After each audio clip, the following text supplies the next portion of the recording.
Welcome to Untamed Blossoms, the podcast where we celebrate the untamed journey of womanhood. Here, we tell the stories of incredible women who have embraced their authenticity, inspiring others to do the same. From entrepreneurs to artists, activists to adventurers, we share triumphs, challenges, and the beauty of self-discovery. These are the stories of women blazing their own trails, breaking free, and blooming unapologetically. Join us to connect, be inspired, and celebrate the power of women's stories. Together, let's rewrite the rules and embrace our wildness.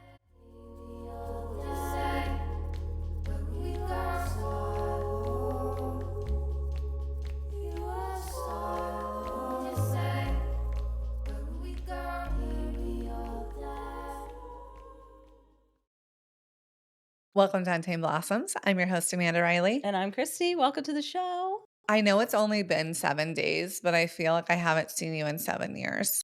It's been a long time. You had the plug. I had the flu. Mm-hmm. Was gross. It was. I was pretty sick. Yeah. And you don't really get sick like that very often. I don't get sick very often. Nope. So it took me down. Yeah. It took me down, but it's fine. I feel like it left as suddenly as it came.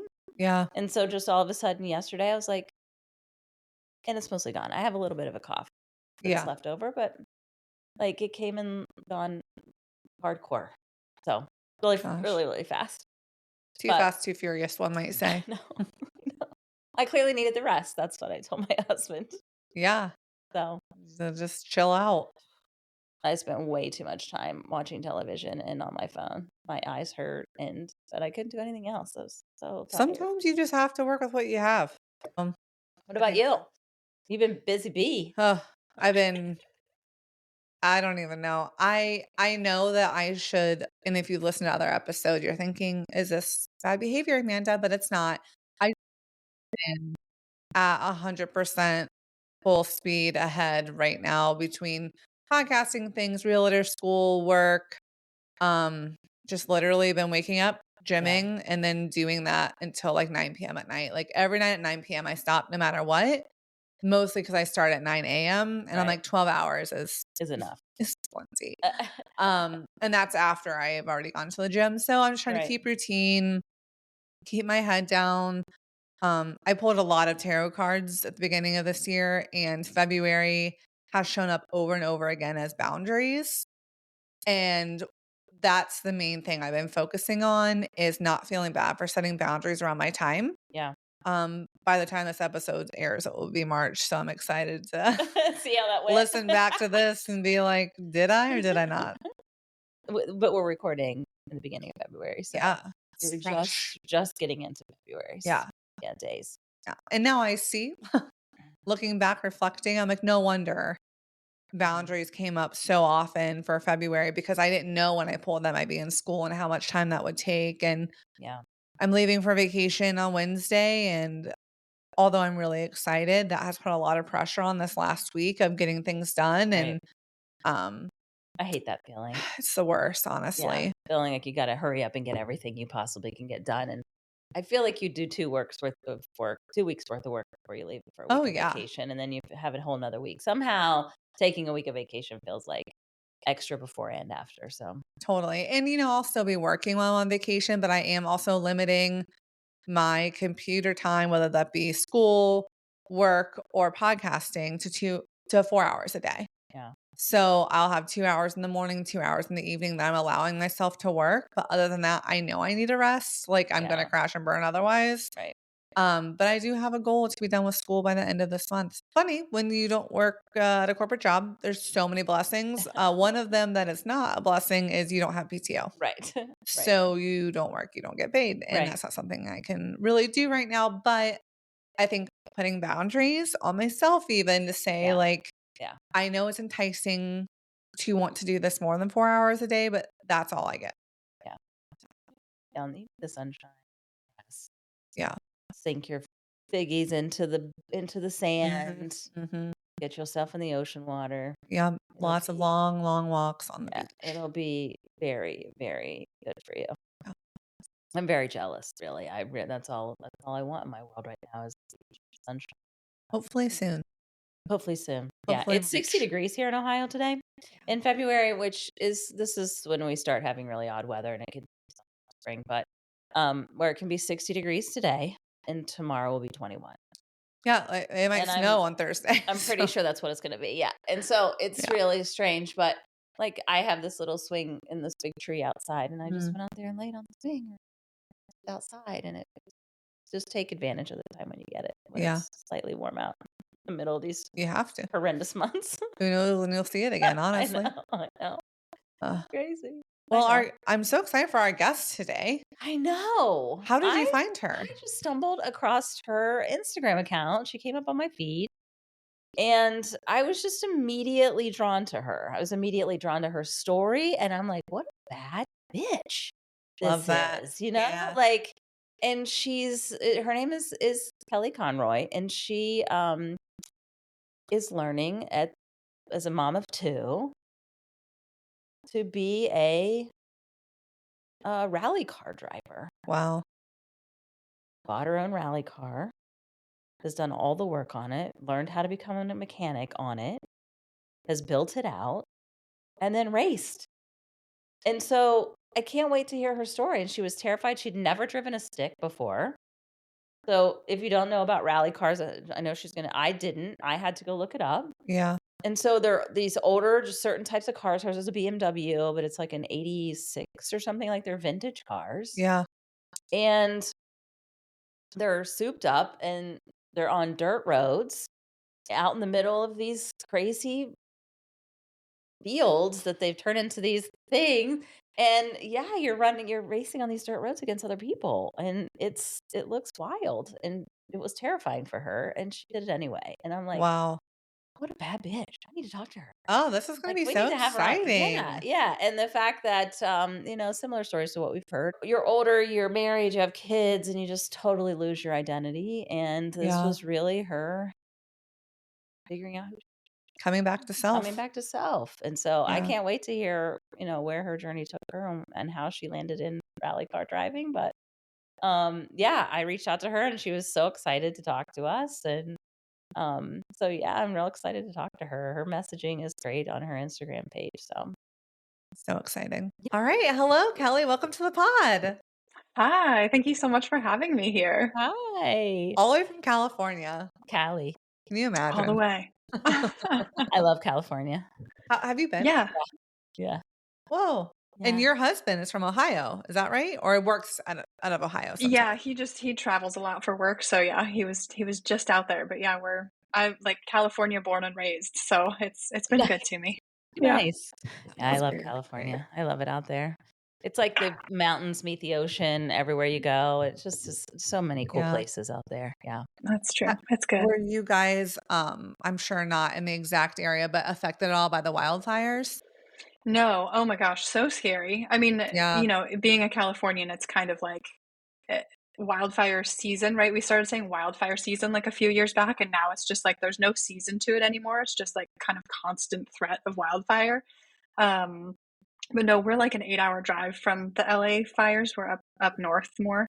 But yeah, we have, every year there's something to be worried about that's on fire for sure. Terrifying. Yeah. That's so Absolutely Yeah. scary. terrifying. Well, I'm glad that Yeah. you guys didn't have to deal with that. Yeah. Yeah, me too. But yeah, so it was really scary, really devastating. Yeah. Yeah. Yeah. It's interesting to see, I'm pretty, I don't know if I want to say intense about, but I worry about the earth 24/7. Yes. Yeah. Constantly, I'm constantly concerned about everything from consumerism to capitalism and how that's impacting our environment. But it's just so scary to think about how quickly things are escalating with our weather and unpredictable chaos, I will say. Yeah. So, Yes. Agreed. Yeah. Yeah. Agreed. My like education background is in biology, with an emphasis on evolution and ecology. So I'm like a big science nerd. I'm a big like we should all be fans of the earth, right? But like yes. Amen. Amen. yeah, I've like my early career was in a lot of like habitat conservation, restoration, and then having young kids, it's just like, what is going to be left for them, right? Like, what are we Totally. doing to make sure that we can actually sustain ourselves Right. on the planet? So That's Right. so interesting. So that was what you went to college for. Yeah. Yeah. I went to college. I was like, the girl that was like, I'm going to save the world. Greta Got my degree style. in biology. Yeah. My first job out of college was as a duck biologist. Oh, Yeah, which is like, who knew that that was a thing? So yeah, I spent a few years just like running around in the wetlands of Northern California, like um, trapping ducks and taking measurements and counting eggs and releasing them and doing the whole thing. So yeah, wow. Love that. yeah, And then so let's start back a little ways. Tell us about yourself as you grew up, and we'll get to what I referred to you as bad bitch on the intro. Why I've thought yeah. that later as you're rediscovering yourself, but kind of take us back to, when you were younger and tell us about you. Yeah, it's funny to hear people describe me as a bad bitch, like, or, so people are like, oh, you're a baddie. And I'm like, what? Like, because that's so far away from how I ever identified, right? Like, I grew up in very typical, just like white, Christian, nuclear family in the suburbs, right? I had two sisters, the golden retriever, like the whole thing. And yeah, I thought when I was growing up, I was just like, oh, this is just like normal. This is just how everybody is. This is how the world works, right? Like girls are quiet, girls are meant to make sure everybody's happy. It was like I needed to get straight A's all the time. It was like a lot of perfection driven stuff. Um, so I was really hard on myself, right? There was a lot of just this idea of like being the right kind of girl, Mhm. Mhm. right? Like, and the right kind of girl, like the thing that's so insidious about that is like, what is right to who, Right. Mm, right? Like, everybody's going to have a different opinion, right? Mhm. Everybody's going to have a different desire for like what that means. And so when I was younger, like, teenager, probably younger than that, but like teenager through my 20s, it was very much like I contorted myself very intentionally based on whoever I was in front of, basically, right? So it was like I would read them and be like, what do they want from me? What are they expecting me to be or do? Or how are they expecting me to show up? And I would just like be a chameleon. I just would like turn into that so that they would be happy with my presentation of myself, right? And there's so many different psychological definitions and things about that, but um, I spent a lot of time and energy really trying to understand, like, okay, who is this person? What do they want me to be like? And then turning myself into that. And so it was just like this constant shifting back and forth, and it was mostly boys, right? It was mostly mhm. boys and men. What does this boy want me to be like? What does this man want from me? And like becoming that person for them, right? Whether it was a romantic partner, a boss, a colleague, like whoever it was, it just like was usually a male person. It's so um crazy because men are always encouraged to follow their dreams, to be who they are, like, boys will be boys, right? And then as women, we're encouraged to make it safe for everybody else, to appease everybody else, and to play a role that the usual man in the situation wants us to play, right? Like, we're basically there to figure out how we need to show up for them versus them moving in a way to support and show up for us. yes, exactly. Yeah, it was a lot of like I just was like socialized into being a caretaker, right? It's like, how can I make sure that everybody else is comfortable? How can I make sure that everything around me is peaceful, right? And that was like an inner turmoil thing that I had going on, right? Like, so I ended up being just like very codependent, very like, I have to make sure that everybody outside of me is okay in order for me to be okay, right? It was like how I gave myself a sense of safety. It was like making sure that everybody else was sort of placated, right? And so if I could show up, especially in front of a boy or a man who like physically was more dominating, right? And had more power just because in a patriarchal culture, boys and men have more power, right? Like in order to ensure my own safety, emotional safety, physical safety, whatever it was, if I could make sure that he was happy with me, right? If I was like pleasing to him, then I could keep myself safe. And like, how scary, right? Totally. That's like a very common experience for Mhm. so many girls and women to be like, in order to keep myself safe, even if they're not consciously doing it, right? Like, I need to make sure that this person is not going to like be upset. Yeah. Yeah. Do you remember, Kelly, being taught that or shown that in any way? There's a lot of studies that are coming out about epigenetics, right? And that some of that we're just born with, and it's from previous Mm-hmm. generations of women, right? And not being able to be away from their husbands, not being able to vote, right? Like we carry that lineage with us in our epigenetics, and sometimes it's not even something that our parents even taught us, and that's what I'm kind of sitting with. Is I'm like, I did get taught that in certain ways in my roles, but I don't remember like ever being told those things, right? It's funny it's not funny. It's interesting to me to think about what part did we get shown and what part do we carry in us from our lineage that just expresses itself in that, where you can't notify a time where you're like, this is where I learned that. Mm-hmm. It was an innate learning. Mm-hmm.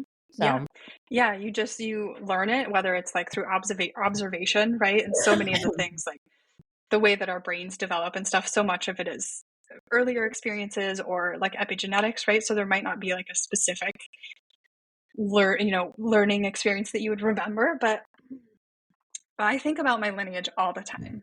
I think about the women in my lineage all the time because I didn't have context for it until I was, like in my 30s and like really digging into therapy and my own relationships and all that stuff. But yeah, I'm like, I have one grandmother who was married 3 times.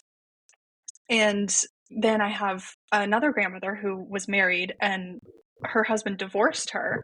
She was a very devout Catholic. He had cheated on her. He wanted the divorce. So she was excommunicated from her church because she was divorced.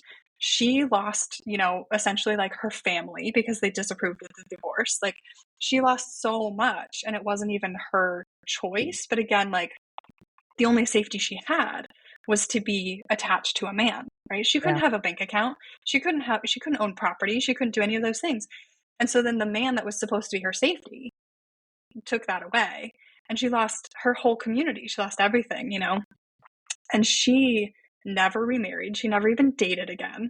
I remember her describing it to me as like, at like, like having gotten food poisoning from something and then you never eat that thing again. Yeah. She was like, why? Like, no, why would I ever do that again?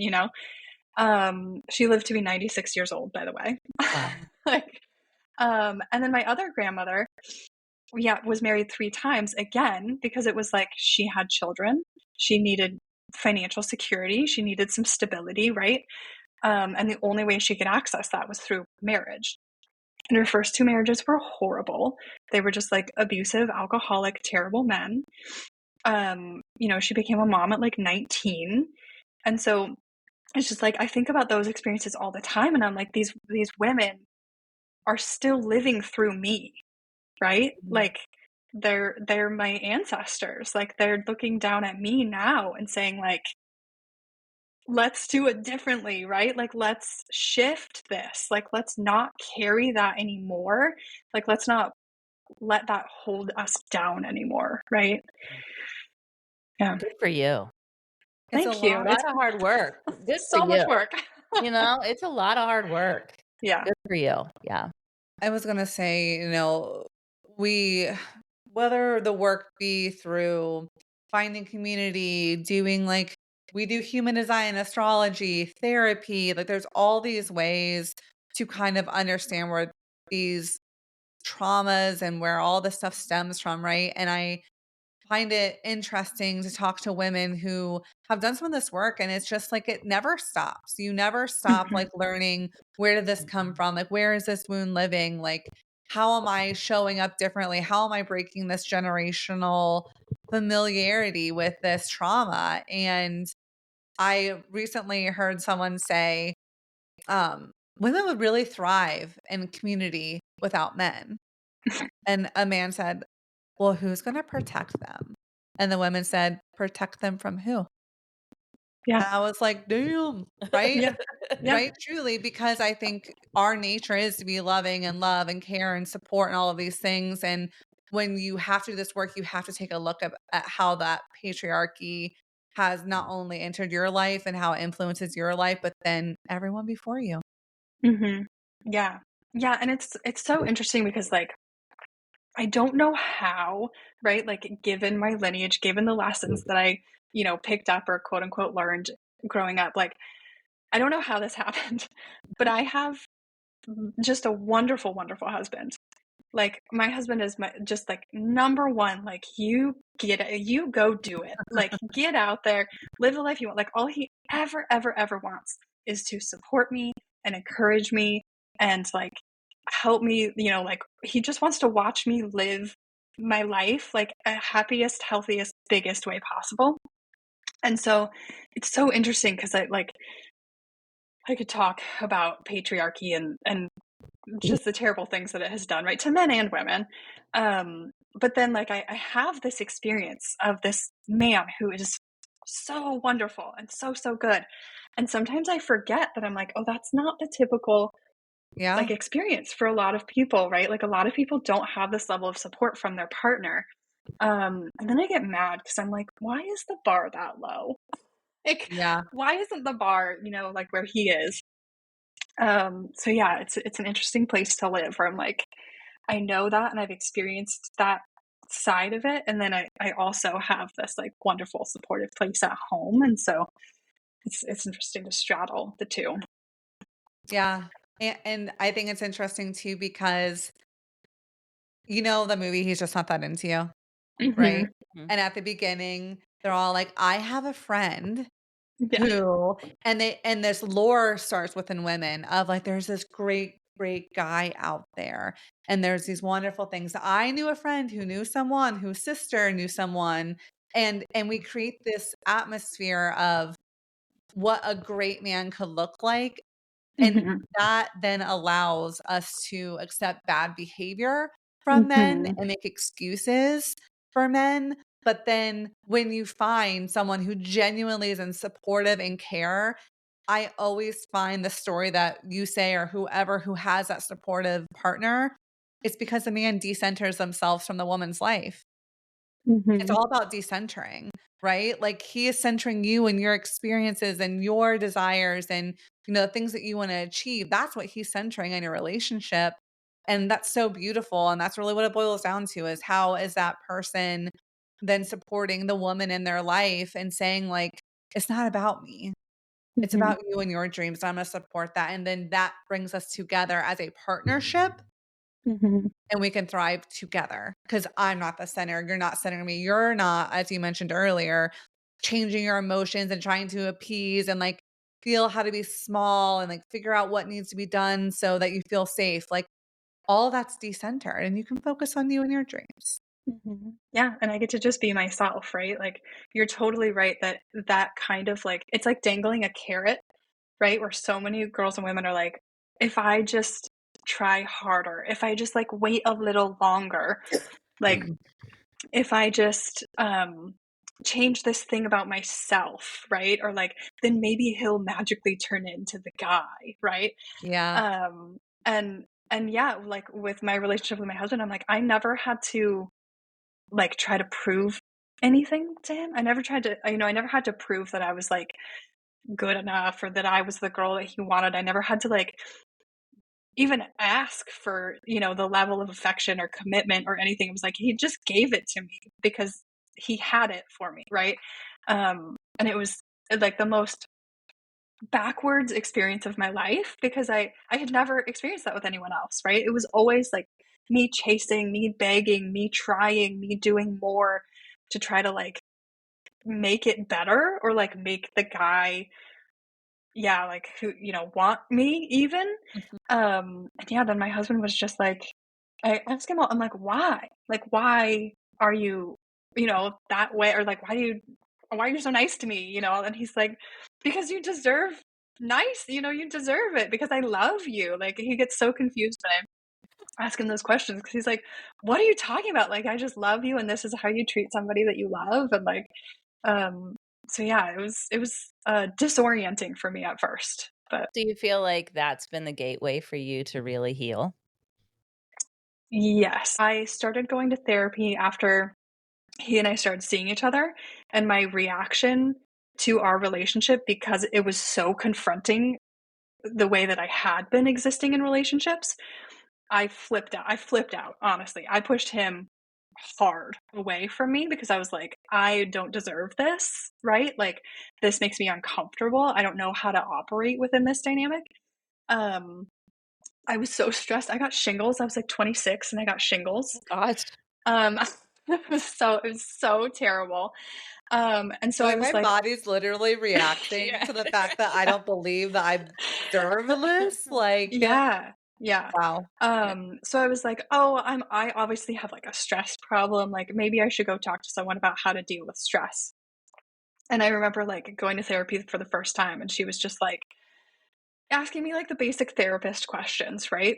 And I was like, oh yeah, it was fine. It was good. Everything's good. I have a normal, good life. I just am stressed. Like, help me not be stressed, you know? And it took me so many years. It took me so many years and so many different modalities, right? Like, I've done talk therapy, I've done EMDR, I've done Reiki, I've done acupuncture, I've done, like the somatic stuff. I've done, like so many different things.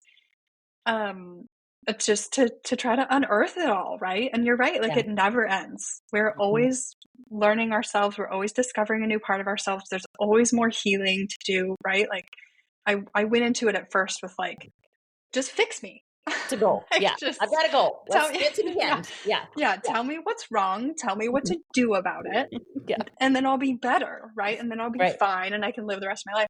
And I'll never have to deal with whatever that thing is again. Never. Wrong. Yeah.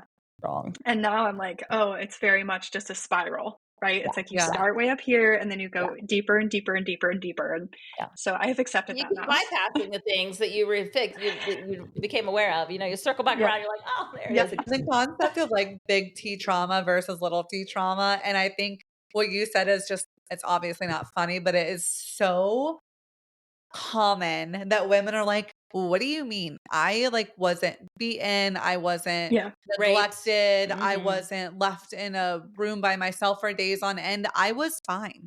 Nothing Mhm. bad happened to me. Yeah. And when you are in that vein of like, I don't deserve to even be in therapy right now because nothing actually happened to me.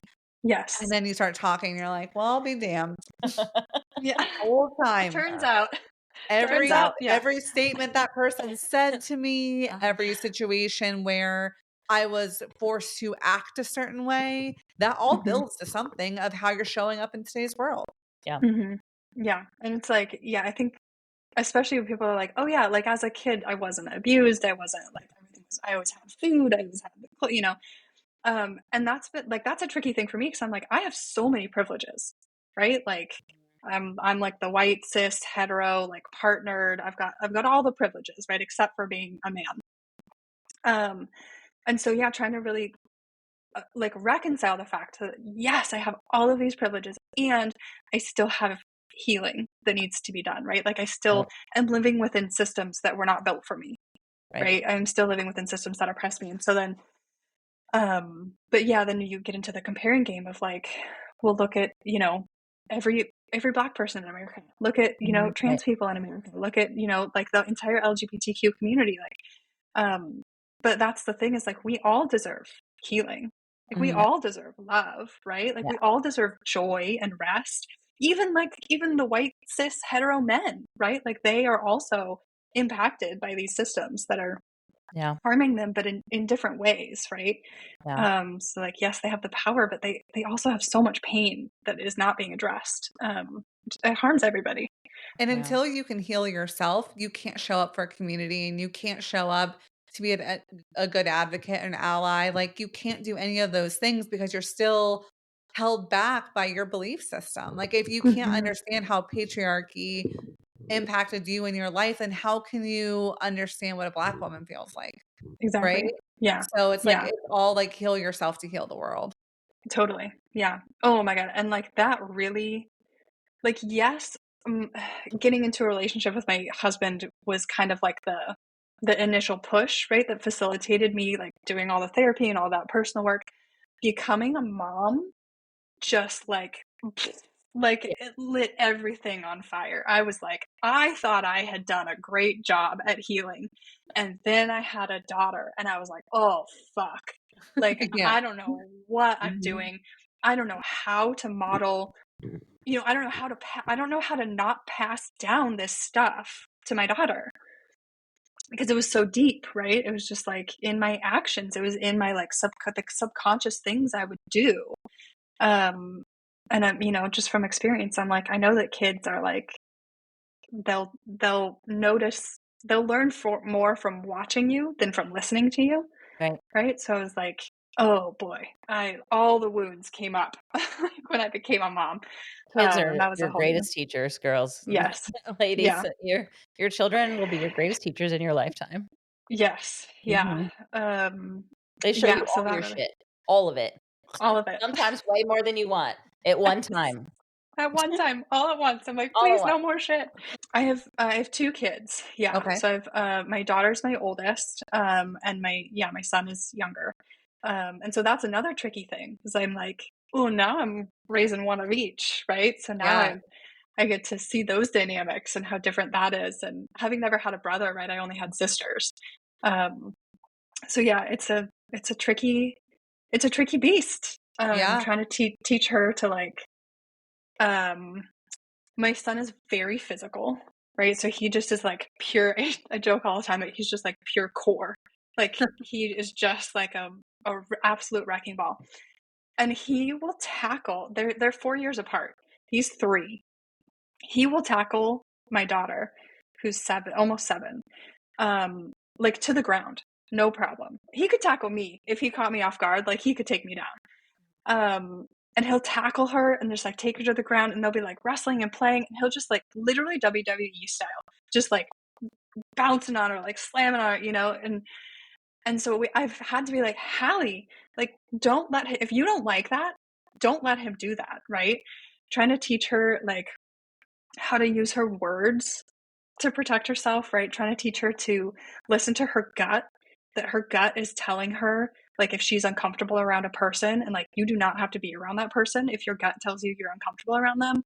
And teaching her also just to like physically defend herself. Like it's a weird line to be like, okay, violence isn't the answer, right? Like don't beat up on each other, but also if someone is not listening to your words, you punch them in the throat. You know what I mean? Like you get them away from you. Like like it's such a weird line to be like, don't hurt people, but also protect yourself, Yeah. It's crazy. It's hard. It's hard. Yeah. It's the hardest job you'll ever have. Yes. Motherhood. It's so hard. I know. And then my son's a Scorpio. So he is just like Mr. Big Feelings, right? Like knows all of his, is very, very in touch with his feelings, will show them immediately all the time, no matter what, right? And so helping him understand like that's such a good thing, right? That's such a beautiful thing about you is that you know your feelings, you feel your feelings, you let them be known. It's okay to cry. Like, thank you for telling me you were sad, all of those things, but also wanting to make sure that I'm not, we've talked so much about like the women being like, protect me from who, right? It's like also making sure that my daughter also has space and permission to be soft, right? That she doesn't have to just be hard and on the defense all the time and always strong, right? Like she also gets to be soft. She also gets to fall apart. She also gets to be protected, right? And so, yes, my son gets those things too. And his job is to make sure that he is also protecting, right? That he is also creating safe space. And some of that he's doing by expressing his emotions, right? He's creating safe space by being soft, right? Yes. But also making sure that it's like, make sure that other people around you are safe, right? Like that's going to be his role. Well, they're getting that from your husband. Yes. Being He's modeling that nicely for them, right? He's modeling that I create a safe space for mommy to be soft. Mommy doesn't have to be hard all the time because I give her a safe space. Yeah, that's right? true. So she's true. learning that from him, which is beautiful. What a beautiful gift he's given her too. Yeah. And then like I do get to be a badass when I, like when you choose, right? But you don't have to be a badass in order to survive. Right. Totally. And I think those are two very different things that women sometimes I think get confused nowadays, and that we desperately desire a space to be soft and to be held and to be nurtured and to be loved by our partners. And when we don't get that and we're constantly in badass bitch mode and have to be boss bitch all the time and have not that you can't be both of those things, but there comes a time where you want to be soft and you want to be held and you want to be feminine. And that's what we hope that our partner provides, where you don't have to walk on eggshells. You don't have to wonder about, do I have to look a certain way or say a certain thing or, walk on eggshells in order to make them happy to get that. No, that's not a safe space. That's a curated space. Right. And that's curated by how you decide to show up to them that day. True space that's being held for you is a gift, and it's really valuable. And it sounds like you really recognize that in its fullest. And what a great thing your husband's doing for your kids and for you. Yeah, it's wonderful. And also like outside of partnership, right? Because like, especially with young kids, it's like when I need a break, it's like he's the only person that can give me that break, and we're both just like at capacity all the time between work and kids and all the things, life. And so being able to, like, I had a friend describe it to me as like leaning outside of just your like little nuclear family package, right? And like into the broader community, like leaning into your friends, leaning into your, if you have family nearby, like whatever that other community is, because like that piece of it is like, we have to learn how to be interdependent, like we already are interdependent, right? But we're like, broadly speaking, not doing a great job of actually depending on each other, right? So we call it siloed. We're very siloed these days. We don't want to burden anybody. Everybody's so busy, right? And really, everybody also just needs breaks. They just need help, and sometimes it's different. Sometimes you need help with the kids. Sometimes I need help moving a couch, bring it on, dude. Get your friends over here. Like it's different, right? Like there's just different things that you need at different times. And beautiful. And that's important. Yeah. And like everybody is in need of support and help at some point, right? And also like being a science nerd, right? I know that humans evolved in community. Like our brains evolved specifically for emotional and social cooperation. Like that's one of the things that helped Homo sapiens literally evolve and survive for as long as we have. So like, we literally, our brains are literally wired to need each other. And it just helps with so many things, right? From the actual practical, tangible day to day, all the way up through our mental health, our physical health, like when we can lean on each other and help each other. And it feels nice to be able to show up for someone, right? Like when you have the capacity and you get to help somebody, like, that feels good too, right? It's for everybody. Yeah, agreed. I am dying to know what your astrological sign is and what your husband's is. My son is a Sagittarius. My rising sign is Virgo, and my husband's sun is a Taurus. Okay. And his rising sign is a Leo, but he doesn't show up like a Leo at all. So he feels very Taurus-y to me. Yeah. Okay. Love that. Yeah. Awesome. I was gonna guess you were a Sag. I'm a Sag. Oh yeah. Sag. Oh yeah. Oh yeah. This is why we like your energy. Yeah. It's so fun. Oh my God. So like Queen. We love her. Just a bunch of fire signs talking, chatting. It's funny because I'm a Leo sun and a Sag rising. Oh, so like lots of fire happening here. But I just always am like really like immediately connected to other fire signs. I'm like, oh, I just love everything about them. The whole time you were talking, I'm like, something about this I find familiar and I like. We're just so fun. We're so fun. So fun. Yeah, that's like one of the biggest rubs between my husband and I is that he is an earth sign. And so he is like, oh my God, he's so slow. Like he's so heavy, right? Where I'm like, I am very like, right, I'm a Sagittarius. I'm like, let's go. We're going to go travel. We're going to go move over here. We're going to do this thing. We're going to do that.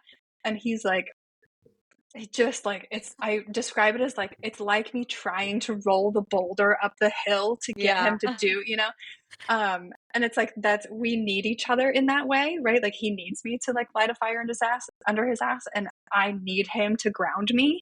Yeah. But it's like, there's a lot of friction that we have to work through when it comes to that stuff. Well, I'm sure he appreciates your Virgo abilities to keep things organized. Yes. Like I'm sure that's helpful for his brain. Yeah, I am a very organized Sagittarius. Yes. So during most of this time, right, you were in the science field still, right? Yeah. So talk to us a little bit about when things started to change and when you started to deviate from that plan. Yeah, it was not a choice. It was a motherhood did it to me. Motherhood. And that's not true, right? Like, so basically, yeah, I was in the science field. I was doing like biology. I was doing environmental education. I was, doing the whole like I'll save the world planting one tree at a time thing, which I loved doing, and was important work. And then I got pregnant, and then ended up having two miscarriages. So got pregnant, lost it, got pregnant again, lost it. And those experiences kind of just like blew up my life, right? I just like had no concept that was a thing that might happen. But it was very like, I got the sex education that was like, do not have sex or you will get pregnant, right? So Yeah. I just like spent all those years trying desperately not to get pregnant. Right. And then I was like, okay, I'm ready. I was like, I remember like taking my last birth control pill so ceremoniously, right? Like I took it and I was like, and any moment now I will be pregnant, right? Like just like immaculate conception. Because I was done taking birth control. So yeah, like getting pregnant at all took a long time. And then I lost my first two pregnancies and I just was so devastated. I did not at all feel prepared for the fact that that was a reality, right? The statistics are something like 1 in 3 pregnancies ends in a miscarriage. So it just like kind of turned my whole world upside down. And it was one of those moments where I like looked at my life and I was like, something deep is here and I need to like be focusing on that. So I ended up actually quitting my job and just kind of focusing on healing. And again, like trying to do the thing where I'm like, there's something wrong with my body. Like someone tell me how to fix it so I can just have a baby, And so I chased that down for a long time. And then I did end up like taking another job with a solar company, and I was working for them and I got pregnant again. And I told my boss, like, hey, I have a history. I told him, like right after I found out, I was like, I have a history of miscarriage. Like, I just want you to know, be upfront with you in case something happens and I need to take time off work, right? But this time what ended up happening is I got hyperemesis gravidarum, which is like extreme, terrible, like life-threatening nausea and vomiting in pregnancy. And so my doctor was like, I was to the point where I would get so sick that I couldn't even look at a screen. Like I couldn't watch TV. I couldn't scroll a phone. I couldn't read even a book, honestly, because the eye movement would make me sick. And so my doctor was like, I'm writing you out of work. Like you can't work, right? So I was out on disability, and then they laid me off while I was out on disability. And like so sick. All I could do was lay in bed for like 9 months. So yeah, I just like lost my job, pregnant, super sick. And I'm sure everyone I tell that story to is like, you should have sued them. Like that has to be illegal. And I was like, with what energy would I have, like I didn't have the capacity. So yeah, this shouldn't have laid me off, but that's where we were. And then I had my daughter and I had terrible postpartum depression, terrible postpartum anxiety. It was just like a really, really, really hard time. And I also felt totally unprepared for motherhood because I was like, holy shit, like this is so hard, right? I had a full identity crisis. It was like my days went from working and being like the independent, the career gal, and like, you know, moving around the world freely. And then starting with pregnancy, I just was flattened. It's just like everything got taken away from me. And then my daughter was born, and I was, you know, it's like so grateful, so happy to have her. And also so much like, what have I done? Right? Like, what have I done? Who's coming to get her and giving me a Yeah. break later? I don't when does that happen? Yeah. Yeah, it just was like Yeah. so relentless and so overwhelming, and I just was not at all prepared. I had a ton of support from my mom, thank goodness, a ton of support, obviously, from my husband, even like friends and family. We had the meal train. Like, I had a decent amount of support, but I just like felt really unprepared for the transition for a long time. Honestly, it took me a long time to kind of figure it out, to the point where when I got pregnant with my son, I was like, oh shit. Like, do I want to do like, do I want to do this again? Um, and again, super glad I did. Love both of my kids dearly. They're the best thing in my whole world. And it's hard. It's hard. Yeah. Yeah. Yeah. And it's an and. Yes. It's not an or, it's and. You know, I Yeah. love them and. And most of the time, as someone who doesn't have kids, all you hear is the wonderful, great things and how much you love them and how they change your world and all these beautiful things. But it's like, I bet it would be way more helpful for people to be for real about this, because I do have a friend that's for real about her struggle with her children, and I think is so helpful, because how can you build community and how can you build support when people have no idea what you're going through? Yeah, exactly. And so like how that manifested for me was I thought something was wrong with me, right? I thought I was like, "Oh, I'm a terrible mom. I don't know how to do this. I'm bad at this. Like why do I suck at this? Why is this so hard for me when everybody else seems fine?" Right? I definitely like had it in my head that I mean, this was like one of those other things where it's like I quote unquote learned it, right?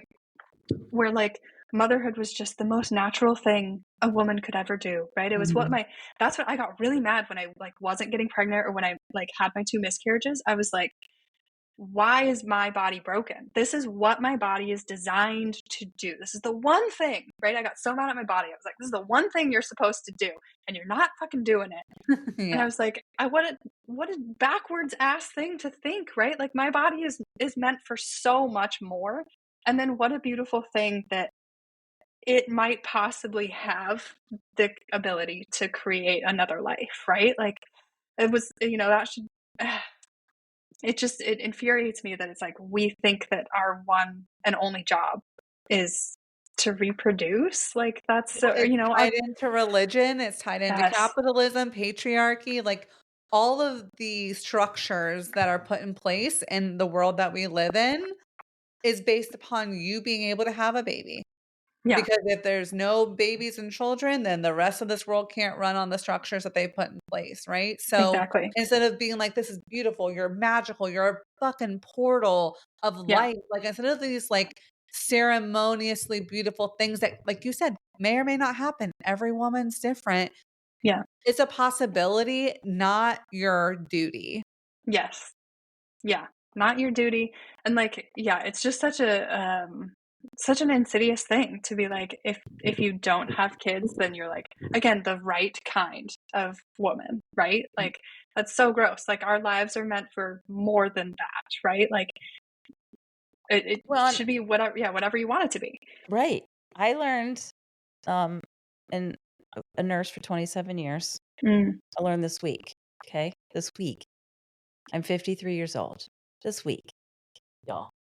That the patriarchy, right? When we talk about how it's hurting everyone, science has been based on men only hmm. for almost ever. Yeah, I'm going to say ever. Recently, however, we're starting to actually study women. And yeah, and the epigenetics is coming a long way. And I just read a study this week because I find things still scientifically fascinating. That, and you may love this, and wouldn't this have been a gift to you? Is that men should really be working out and getting their nutrition dialed in for 9 months prior to impregnating a woman because his genes, his epigenetics determines a whole bunch of things in your pregnancy. That's so Isn't that insane. interesting? Including, my love, nausea and vomiting comes from I'll them. take that. Yeah. I'll take that Yes, right I over to will my be taking husband. this Yeah. back, and I will be taking some notes. It comes Yeah. from them. It doesn't come from us. It's not our doing, but we Yeah. have to bear it. hmm Isn't that interesting? Yeah. Yeah. And And I like, was what a like, I'm getting metaphor. chills. I got chills when I heard it, and I'm getting Yeah. chills now sitting here saying it, right? How many women are in your boat who said the exact same thing? Is like, wow, why am I so broken? Yeah. Why? What's wrong with me? Yeah. Motherfuckers, it was you. Yeah. Right? Yeah. Like This whole this whole time. time. And it's, and not that I'm not, man hating currently. I'm just saying Yeah. what a gift that would have been to women Yeah. had we studied these things earlier, had we really taken into consideration these things in studies and really been studying women this whole time. We could Yeah. have been giving women answers this whole time to make them feel better about whatever that is, and possibly even empowering men to take their own health and wellness into their own hands before they decide to sire a child, right? Like hmm how much your husband is very in tune, right? And so how Yeah. much would he have done had he known that Yeah. anything that he was doing or consuming or eating would have affected you the way it did? Yeah. He probably would have changed some things had he Oh, known yeah. that, Yeah. Yeah. He right? would have taken it very seriously. Yeah, Yeah. he would have taken it very seriously. And we Yeah. just most men, this is not common knowledge because we're just now starting the science, So hmm what an interesting I just have a lot of hope that science is going to continue to help us down this Yeah. path and help women like you that, are struggling in the beginning and it could have your miscarriages could have had absolutely nothing to do with you. Yeah. Yeah. And that, yeah, it's so like, I love how you said, like, what a metaphor, right? That like women didn't cause it. We just have to bear it. We have to bear it. Right? Like so, so much of, and that goes back to like the care work, right? The community care, the familial care, all of it. It's like, for the most part, women didn't cause any of the problems that we're dealing with here today, but Mm-mm. we are the ones who have like, the responsibility has been placed on our shoulders basically to like knit everything back together, right? Yeah. To fix it all, to like Yeah. hold it all together, right? And Well, that's it's one of our capacities. I think it's one of our mhm. superpowers, right? I think women have that ability. Without it, they say men we wouldn't have community. Without women, we wouldn't Yeah. have community. It would fall Yeah. apart. Yeah. Because we are genetically driven to do that, Yeah. It's part of our genome to do that is to be like you're my sister and I'm going to take care of you. Yeah. You're my love and I'm going to take care of you, and we look outward to make sure that people are that's the nurturing side of us that men don't really hone. Yeah. And we Mhm. do have that, and it is part of our responsibility, I think, but it shouldn't be solely ours. Mhm. Shouldn't be Yeah. solely Yeah. ours. I won't stay on the soapbox long, I swear to everybody involved.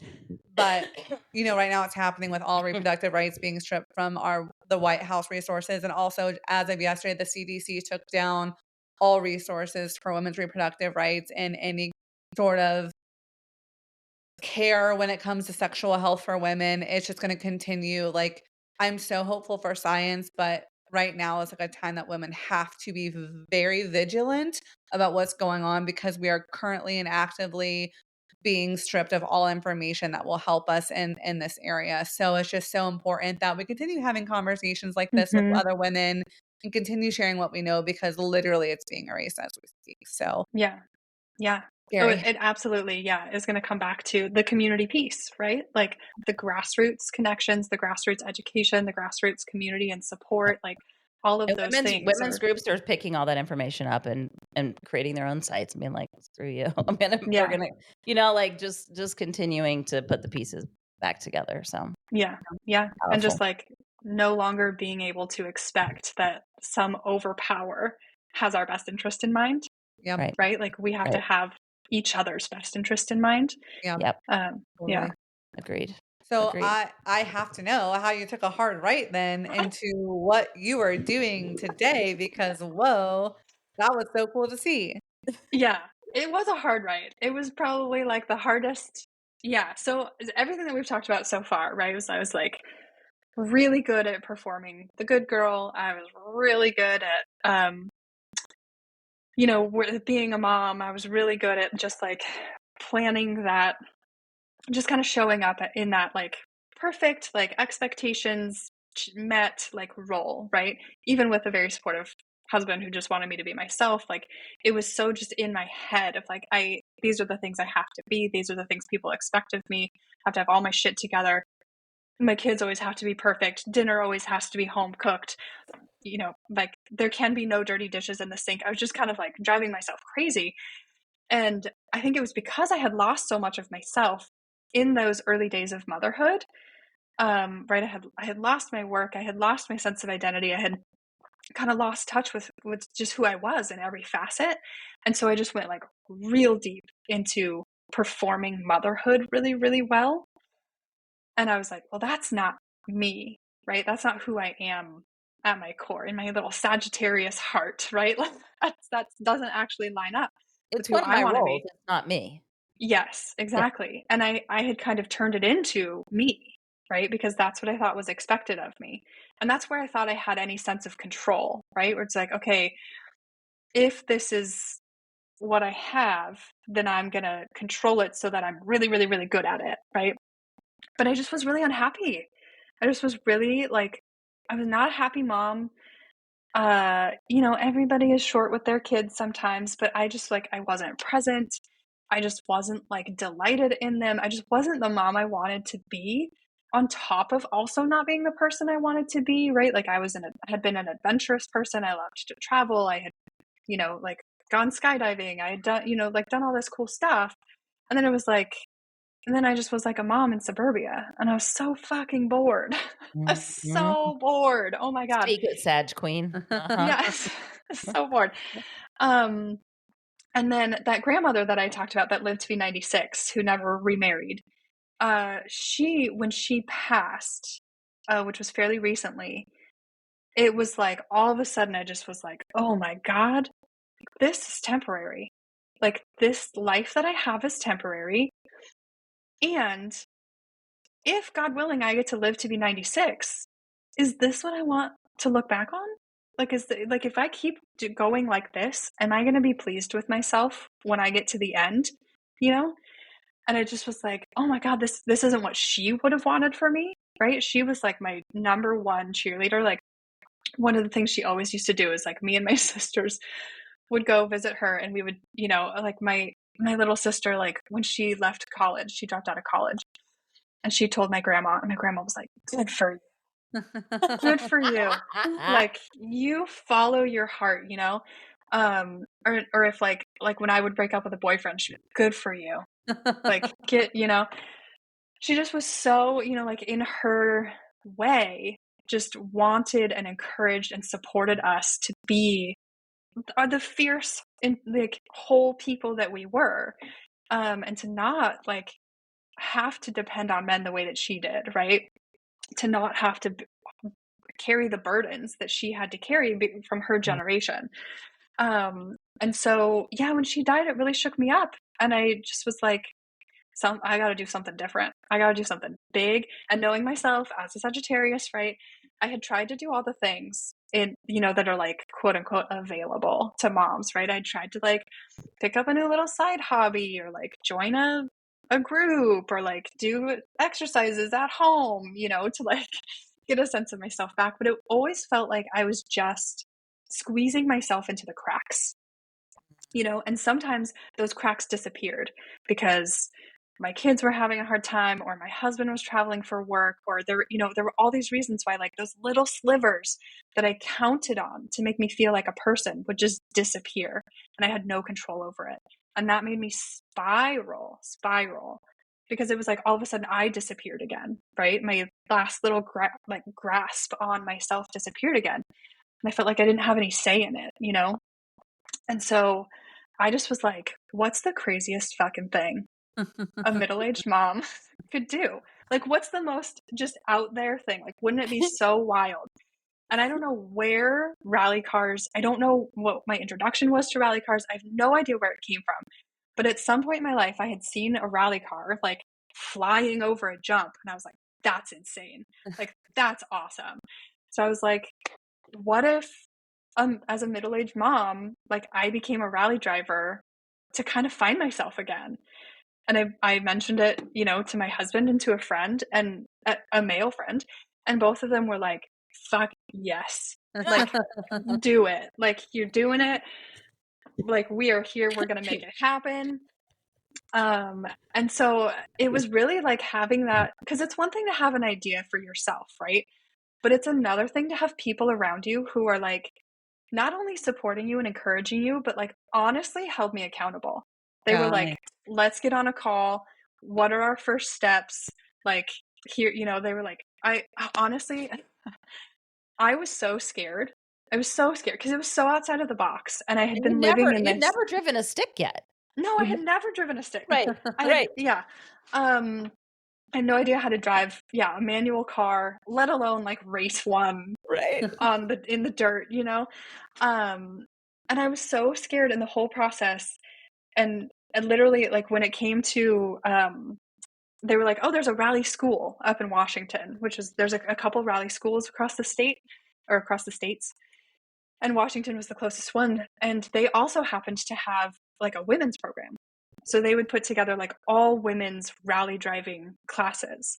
And I was like, oh, I have to be around only women. Like I cannot do this with a bunch of dudes, you know, like it was too scary. And so we were like, okay, great. I'm going to go up there and do a class, one of their all women's classes. And I was so scared, and I had so much resistance inside my own brain that my husband literally was like, I had pulled up like the hotel, I had pulled up the class, I had all the things. I just could not make myself click like book now, right? Like I couldn't execute that last step. And so I was like, I went to him and I was like, I need you to help me do this. And he came over and he like sat next to me and he just went like, dude, like typed in the credit card information. Like he was like, okay, now you're booked, right? So to have other people like really holding me accountable and helping me actually with the like actionable steps, because I had so much fear that I was like, it would have paralyzed me, right? I would have stopped myself before I even started, because it's scary to change things. Yeah. Right? It's scary to do something that's unfamiliar, right? And that's what I've learned is like, even if the familiar thing is not making you happy, fear will keep you there, because at least you kind of have a handle on what the threats are, right? Yeah.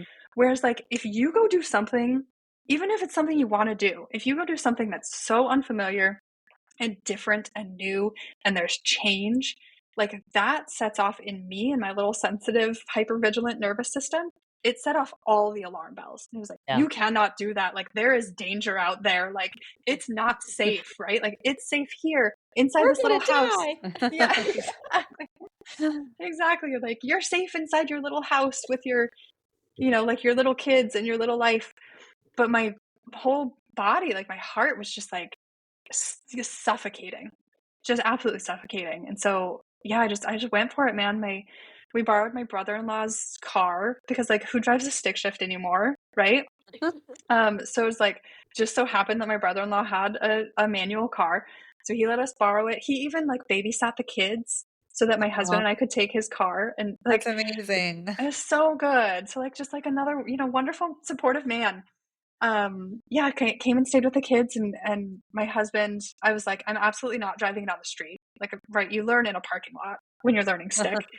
And so we went to just a big open parking lot, and my husband again is very kind and knows me very well, and so he was very gentle, but he also was like, you have to do it. Like pushing me very, very gently.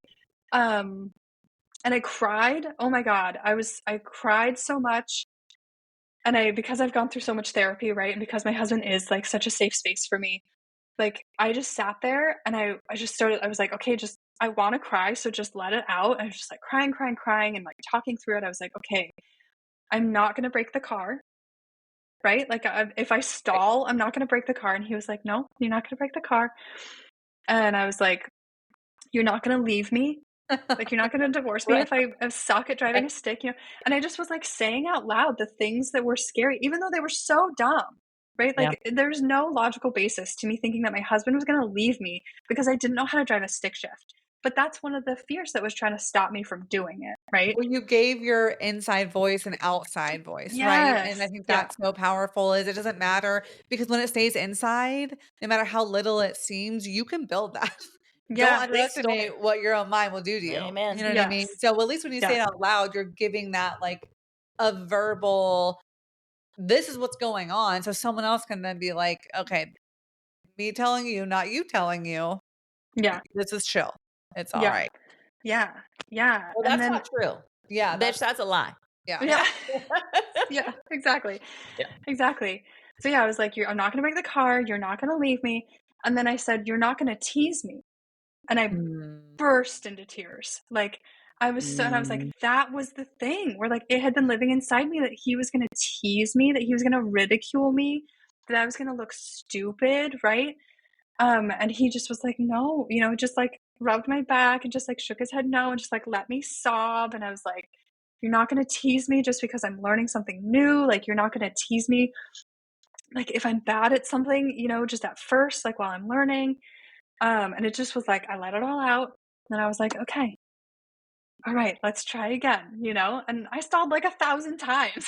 Just like, um, but I was so proud of myself, right? Once I finally got it, Yeah. I was like, oh my God, like I'm doing it, right? I Like I'm did driving it. a stick shift. And yeah, it's funny because I'm like, that's physically, that was the easiest part of the whole process. Yeah. But emotionally, it was the biggest barrier for me yeah. to like get over the fear of like looking stupid or like the fear of not knowing something, right? Like the fear of Totally. making a mistake in front of someone. Like, um, so once I got through that, I mean, going up to the rally school, it's called Dirtfish. It was amazing, but it was also very scary. Like, I had like a full panic attack the whole time. Um, it just, you know, it was like we were in a classroom for the first bit of the morning, and the instructor was like, "Okay, we're talking about the physics of race and rally cars and weight transfer, and you know all the things, and when you turn and when you brake." And I was like, "What?" Like, I just like couldn't comprehend. My brain was so offline because I was so scared. Um, but then after like 30 minutes in the classroom, they were like, "Okay, let's go. Like, grab a helmet. You're getting in the car." And it was just like straight up hands-on learning. There's like a full built out rally car with like a roll cage and like a harness, and we have like intercom on the helmet, you know. And my instructor was just like, go ahead, like start, just drive as fast as you can towards that You're cone. I'll tell safe. you when Even to. if you roll this Yeah. thing over, it's gonna be fine. Exactly, yeah. And so yeah, it just was like the craziest feeling. She was like, it's literally just like drive as fast as you can towards this cone, and at the right moment I will tell you to brake and turn, and you'll do it, you know. And I was like, there's no fucking way, there's no way. Like, I was like, I'm absolutely not going to slide around these corners. I'm just going to do like the granny drive. I'm just going to do Right. like around the corner. It's going to be fine, you know. Like, and I did it. I just like pedal to the metal, you know, like just floored it and went as fast as I could. And she was like, okay, like lift, you know, turn, brake. And I did the whole thing. And the back end of the car slid out around, like around the corner. And I caught it and kept driving. And I literally screamed, I did it. I was Oh, like, when I came out, I was like, I did it. Like, it's amazing. I was so proud of myself. That's awesome. It was so cool. And it just like the thing that I have not expected at all about cars, because cars are also like this very masculine thing, right? They're sold as like, you can be a car guy, and if you're going to be a car girl, you have to be a sexy one, you know. And I'm like, I'm not either of those, you know. um and so it has felt very empowering. Like, it's given me yeah. a lot of confidence, um to know how to drive a car, even just if I wasn't going to be like rally racing, just to know how to drive a car on loose surfaces, to know how to handle a car if I spin out, like to know how to handle a car in like unsafe conditions, you know. I have a lot more confidence just in keeping myself safe, right? Right. And that goes back to like empowering myself to be my own safety instead of looking externally for that. Um And then, yeah, we bought a little car. It's a 1985, which is the same year I was born. A little like rear wheel drive BMW with the intention of building it out into being a rally car. And I don't know how to work on cars. My husband doesn't know how to work on cars. We're just like figuring it out one piece at a time. But in order to afford it, like in order to buy that car, we had to sell our family's like camper, our little like pop-up tent trailer. And that was so hard because that was like such a moment of realizing like we are doing this as a family for me, right? Like as a family, we have chosen to support me financially, right? We've chosen to support me with our time. We've chosen to support me with whatever resources that we have, so that I can be a whole happy person. And so then that, I can show up for our family better, right? But it was like when we had to make the choice to sell that camper, like we had so many fun family memories in that camper, right? It was like every summer we were just like in that camper all the time. And it was just like our happy place as a family. And we sold it to another family with 2 young kids. And my daughter, I'm gonna like cry talking about it. Oh. My daughter was devastated. Oh. Devastated. Like when they drove away, she just like collapsed in tears. And I just like sat in the driveway and held her. And she was just like sobbing. And I was like, oh my God, am I a bad mom? Yeah. Right? Like, am I a selfish mom? Like, am I hurting my kids? Because I want to do this silly thing, And I had to really like talk myself through, like, yes, my daughter is hurting, but I'm not harming her, right? Like I'm not causing her like active harm. Like I'm doing this so that I can show up for her even more. Like, yes, she is hurting right now, and I can help her through that because I am allowing myself to be a whole person, right? Because I am investing in myself, because I know that I still get to exist as a whole human being. I can be here for her. I can be there for her, right? And she cried the whole rest of the night. She cried in the bathtub that night. She cried when I was putting her into to bed that night. And it was really, really hard to be like, to come up against that like selfish mom fear, right? Of like, have I done something bad to my kids because I want this thing for myself, Well, and so it's the theme of you not feeling you deserve to take up space. Yes. So the second you take up space, you get the immediate universe saying, "You sure? Yeah. You sure? Exactly. Are you've healed?" You say, right? Okay. Well, let me give you this last little lesson about what that can look like, and good for you for still saying like, "No, I deserve to take up space, and I deserve this." I mean, my dad sold my dog at a yard sale once, and I forgave him, right? So in the grand scheme of things, eventually she'll forgive you, and you're demonstrating what it looks like for her, for when she wants to take a risk, for when she wants to take up space to say, do it, just like your grandma did for you. Yeah. Yeah. Really yeah. cool. And she wasn't even like mad at me, right? She just was sad. Sad. Yeah. She just was so sad. And so like being able to sit with her sadness and not take it as like mine, right? Not take it as my fault, and not take it as like, oh my God, I have to fix this. Otherwise I won't be okay, right? I just was like, she's sad. And it's okay for her to be sad. I was sad too. I love that camper too, Right. So yeah, just being able to like sit with her through it, help her move through it, and help her see that like sometimes sad things happen, and like when we can lean on each other and help each other through it. And on the other side of that, now we have a rally car that she loves to help us work on. Right. We have like this little like project car in the garage, and she gets underneath it, right? She gets her hands greasy. She like found a bag of zip ties, and she zip tied a chain of zip ties on my side view mirror, and they are my like good luck zip ties. So I'm like, we go to a race and people are like, do you want these zip ties on here? And I'm like, yep. Yep. They're my daughter's good luck charm. So Oh, and how many adventures are you guys gonna have going to these different races and meeting new people? And what kind of cool experiences is she gonna be able to look back and be like, "I was really sad about this chapter being over, but this next chapter brought us rally Yeah, racing," which is a whole culture in and of itself, I'm assuming, like any other it race is. culture, right? And so Yeah, the families come, they camp out, it's a weekend. It opens up a whole nother set of things for her, which I'm sure she's too young, obviously, to understand that now, but we'll look back and be like, "Wow, it was really cool." And my mom's yeah, a baddie. yeah, yeah, Most yeah. importantly. Most importantly. Yeah, yeah, it's been great. Are there any other lessons that you learned along the way that we didn't really get to today that you're like, "Man, this was really impactful and it's still something that's super impactful for me?" Yeah, I think have like accessing fun again, like one of my mantras in this whole process is that fun is not frivolous. Mm, Like we think of fun as being so like a luxury, right? Or like I certainly grew up believing that like if I'm going to do something fun, I have to earn it or like it Mm, has to be justified, right? And same with rest, you know.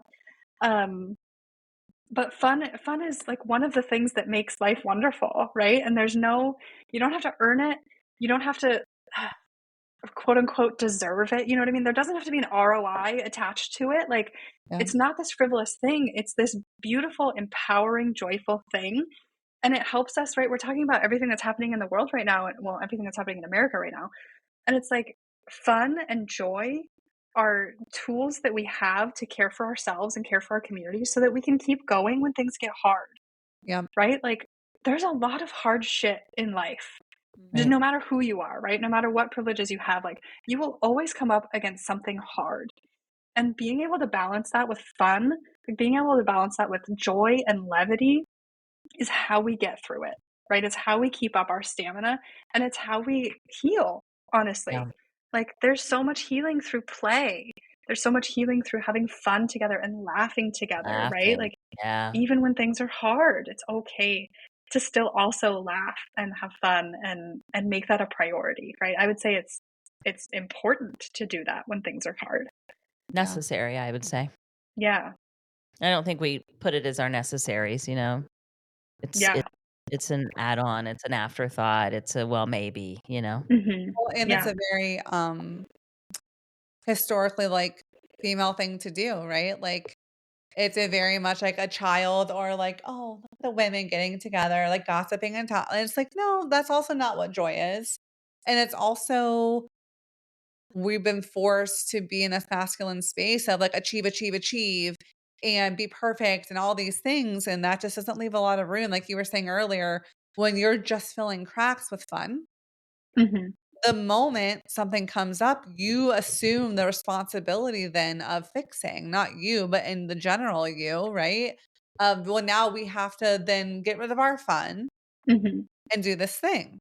And I mean, I think Christy and I really experienced that doing the podcast, right? We both have a lot of responsibilities and things and saying like, "Hey, we're gonna sit with other women on Mhm. microphones and we're just gonna spend time giving voices to people's stories. And that's what we're gonna do, and it's not gonna make us a single penny, hopefully one day, not for now. Costing us pennies, yes, not making it at the moment, but this is important, and this is what brings us joy, and Yeah. saying that's enough. Yeah. Yeah. Yeah. That's We enough. And really we that's a lot. really enjoy getting to know everybody and hearing everybody's stories and knowing that it's an inspiration out there for other people, and other women Mhm. and I won't just say women because I think everybody's stories, my husband reports back all the time and he's like, "Oh my gosh, so fascinating. I learned so much about this guest or Mm. that." So it's not just for women. But we're doing it so that women hear themselves and everybody's story and it's been a beautiful journey. And we're Yeah. having a great time. But we Yeah. also have dance parties because we love to do Amazing. that. Yeah. Yeah. Amazing. Yeah. Yeah, 30 and Yeah. over dance party, wear what you want. We don't give a shit what you look like. We don't Yeah. care what you wear. If you wanna be half naked, go ahead, it's safe. If you wanna wear sweatpants, great, don't care. Yeah. And we have a great time just hanging out and dancing because we think that's important, and you don't get That's to so do that important. when, Yeah. if you don't wanna go to the bars and, be the Oh my god. 30-something or the 50-something person that the 20-year-olds are going like, "Why are you here? Yeah. What's going on here? What's going on here? That's weird." Yeah. It's amazing. To give ourselves a space. So just finding things that are, I bought roller skates at the age of 52 the other day. Amazing. You know? Amazing. Yeah, like do fun things. Do fun things. You're Yeah. never too Yeah. old. I love that. Yeah. And do fun things Have and like fun. make them as important as the Yeah. productive work, right? Like Yeah. that's what like zooming out and being like, what is the point of all the productivity anyways? Like it's just Yeah. making other people money, right? Yeah. Like yeah, I know then that's a privileged place to be, right? Like we all need to be able to pay our bills. We all need the secure like financial security, right? But it's like who is it benefiting? Right. Totally. Right? And like Yep. me having fun benefits me directly, right? Yeah. It benefits my kids directly. It benefits my husband directly. Like it benefits my entire community. When I'm Right. having fun, like and I feel like a whole person and I feel like I have a healthy coping strategy when things get hard, like that benefits everybody that I care about directly, you know? Yeah. Joy is But a like rebellious act these I'm days. so rebellious. It's so Yeah. powerful. Yeah. So powerful. I Yeah. totally agree. I absolutely agree. And you are a beacon of that on the intraweb, my Thank you. friend. Thank you. And I was drawn right to you, my Sagittarius friend. Oh, I also think somebody should write a book after listening to you and to others that we should it should be a guide based on like, are you a Sagittarian? Then you're gonna get bored really easily. Yeah. it's so fucking bored. And motherhood is gonna be hard for you unless you find a lot of Yes. ways to allow your Sagittarianism to be sparked. And you are literally on fire all the Yes. time. Yeah. All the time. And you need an outlet for that isn't related to raising small humans. Yeah. Mm-hmm. You have to have an outlet that's just yours, and it has to be something that brings you that level of like excitement and newness. And it can't be the same thing all the time. We get too Yeah. we literally get too bored, So Yeah. bored. Yeah. right? And I won't even talk about how bored quickly this one gets, right? As a Leo, so like we should know knowing ourselves is such a gift, and however you do that, whether that's by tarot cards, astrology, human design, all the modalities that you've done, right? Like all of Yeah. that, it gets you closer to self, and understanding self lets you get your own roadmap in front of you. Yeah. And Yeah. that's what we're encouraging everybody to do is find your own roadmap. What makes you Mm-hmm. happy? And it's not going to be the same necessarily as the person sitting next to you, Yeah. but there's certain things that we could point out probably to most people to be like, yeah, you're going to struggle with that because of Yeah. you're a Sag or you're Yeah. right, like because of how you're wired. Yeah. And learning from others like that so that you can kind of see those things coming, right? Yeah. Yeah. That's Probably. such a great point. Like my basis for comparison was my mom, who was a stay-at-home mom my whole childhood, and she's a Cancer. Yeah. And so she's like being at home with the kids, doing the stuff. Like that was her what she wanted. Like that was Loved it. her space. Yeah. Loved it. Yeah. And so then I became a mom and I was like, why do I hate this? Why is this so, Right. But yeah, I was like, right. I thought I was like the wrong kind of woman, but like, no, I'm just a different kind. We're Right. all Right. ourselves, Yeah. Yeah, and we Yeah. all do it differently, and that's okay. And we all need different things as outlets, and Yeah.